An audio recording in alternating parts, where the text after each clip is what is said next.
Hey, what's good, everybody? Welcome back to the podcast. I appreciate you guys. If you guys are listening on Spotify, Apple Podcasts, wherever you listen to it, or on YouTube, make sure you're following and subscribed. Leave a 5-star review if you can. Help the podcast get out there to more people. Now, this podcast series is the Standing on Business series, brought to you by Jobber, basically my favorite CRM. If you guys ever need help automating or managing your business, go check out the link. It's getjobber.com/reliable HVACR. And yeah, we're going to get into this episode. It's a situation with the customer where they're basically, wanting all this work. They're a new customer. How do you deal with that? Because I've gotten those questions before. And building up your business, brand, clientele, dealing with or getting commercial accounts. Those are questions that I get. So we're going to go over that a little bit here today with a particular situation that I ran into recently. All right, so just real quick, sometimes this happens. So I literally got left on red from a customer. Now, this is why we don't really deal with small mom and pop shops like anymore. Like, that's not our target.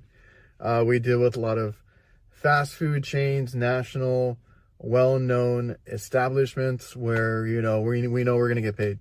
So when you deal with mom and pop shops or local places that only have like one or two locations local to you, right? Like I literally mean like they're only local to you, right? It's not like a franchise with a local owner or anything like that. I mean like a small place, small restaurant, small shop, whatever it is. You don't know them. That's how we look at it, right? And we had this conversation in one of my chats where somebody asked me, how do I deal with new customers as far as like paying and stuff like that?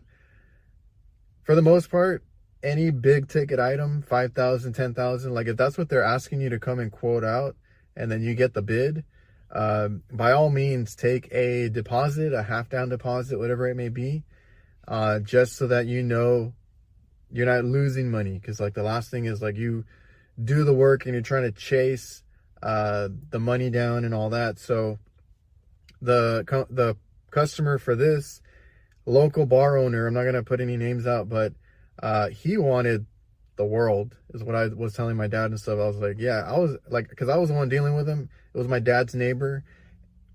Probably said too much there, but it got recommended and this and that. But basically, I got to that other location. I had already checked the bar cooler for them before that I had got kind of working, but he wanted to know if I could put a leak seal in because I told him the evaporator is essentially leaking.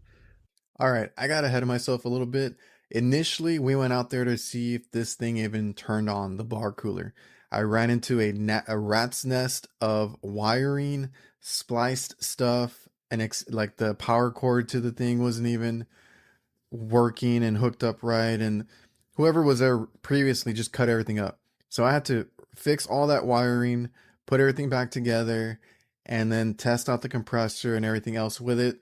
We found out that it was working, but it had a leak, obviously. So topped it off. That's what he wanted that day. We were gonna do another trip to do the leak seal that he wanted, because after that he's like, I'd probably just end up buying another one, a used one or something. So he's like, have you gone to do the bar cooler yet? I was like, no. And then in the video, you saw that they had me checking a walk-in. They were also curious about the walk-in freezer. So the cooler, the freezer, a bar cooler. And then he's like, oh, like text me the whole time. While you're there, can you do a walkthrough of the HVAC and this and that? We're going to get inspected. We're trying to open up already. Like I said, he wanted the world, right? I kept telling the guys, because I was dealing with the maintenance guy and the owner was texting me. I was like, let me get you the quote first for what is not working, which was just the walk-in cooler, right? That's the most important one. I was like, let me get you a quote for that. Once you approve that one, then we can start going down the line and getting everything in order, right? I mean, I'm not going to fix everything in one day. I'm not going to fix everything. Like, nothing's going to be fixed overnight where it's like ready by, I think they said they were getting inspected the next day, or dealing with trying to open already or getting ready to open. So let me get you that quote first. From experience with these kinds of people, they talk a big game until they see the price of a good quality repair, right? So for something like that, I don't even think I was breaking 1,000. I think it was like a $900 repair. Recover, cut out the pipe, replace the dryer and the pipe, like to get that stupid valve out. Do that so that we repair the leak. I told them I need to make sure nothing else is wrong with it, but for that, recovering, vacuuming, obviously nitrogen, and like I said, the dryer, it needs to be topped off if I reuse any of the refrigerant, but if I don't, it's a whole new, from my experience, about 8 pounds of refrigerant there. You can charge a little bit more, but it's at least around 8 pounds. And that stuff's not cheap, right? So like after adding everything up, at least it was going to be 900 and some.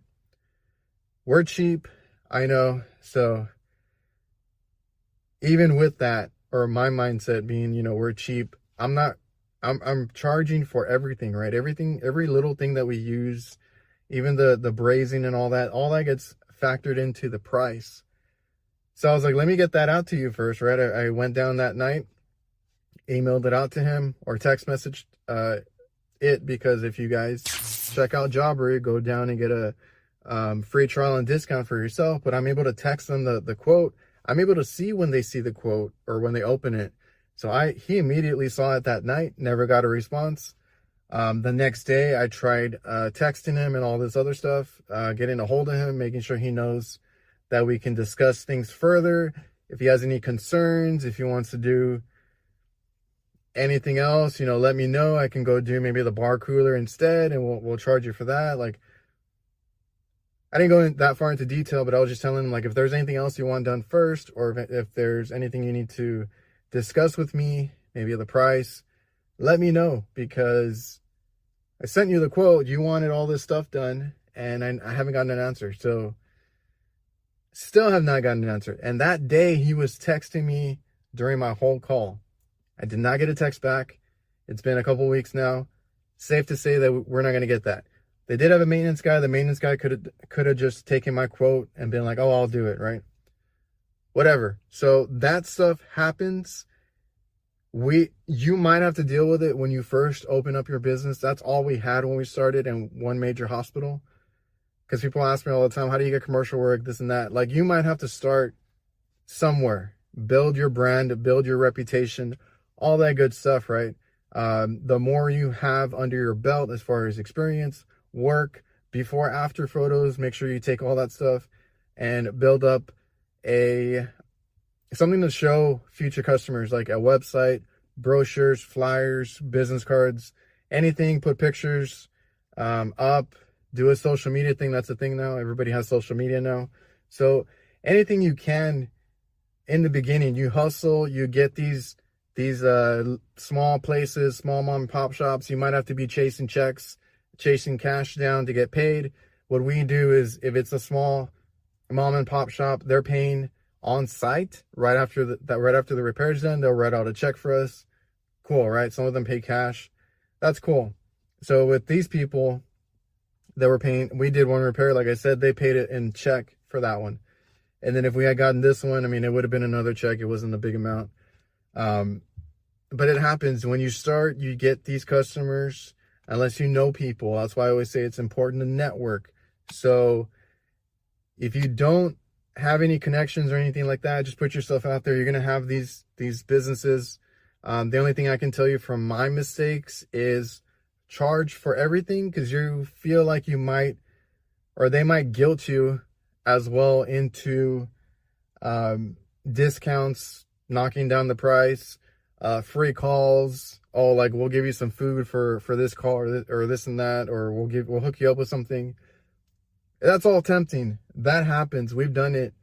And you need to charge for everything. You just make sure you charge for everything.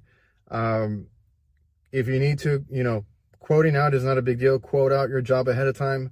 Overcharge an hour or two. Like I said, I just had a call right now where we ran into a whole bunch of problems, and it was going to take a little longer than what we thought. And it should have been a simple in and out, but that's never the case. And you guys know that do this. So make sure you quote right, charge for everything, wire nuts, wiring, all the little things that you don't think about that you use. Make sure you pay attention to that, because I just saw somebody post this not too long ago, like whatever it costs to you, right? $5, $1, $2, whatever it is for a job site for wire nuts and miscellaneous things, add that up weekly, daily, however often you're doing that, giving them free things, right? How much is that at the end of the year? Probably a few $100, $1,000 in wire nuts, wiring, and dumb little things. Just charge for everything. Charge for your brazing, your nitrogen. Have all these fees factored into your quote, this and that. But I'm going off on a tangent. This customer, like I said, left me on red. Not a big deal. These are not the customers that we want, obviously, right? I was trying to build a relationship with him, trying to help him out. I had a bunch of other stuff lined up, squeezed him in. I was excited to do these kinds of repairs. He had a lot of old equipment. I love doing that kind of work. Just didn't work out, and it happens from time to time. So don't get down. If that happens to you, you guys that open a business up, starting out or looking to start out, that first year is just that kind of building up. Like I said, I try to help guys with my podcast, my social media. If you guys ever need to ask or reach out, you can do so. I'm doing stuff for Jobber now with the event that they have in March. Learn from others' mistakes, right? A lot of people are willing to help you, like myself, like other business owners that you see that are very successful. Like, we've been there, we've done that. Like, one of the things I can say is, like I said, charge for everything, quote your stuff right. If not, you're going to be losing money or chasing checks from these customers that don't want to pay. New customers, pay on site, do a deposit, figure out a way to, get them to, or like you can work for them and not lose money. So that's it. Hope you guys enjoyed the video. Hopefully you got something out of it. Either way, we didn't get the bid, but we have a lot of other stuff to do. So remember to like, comment, subscribe, all that good stuff. I'll see you guys.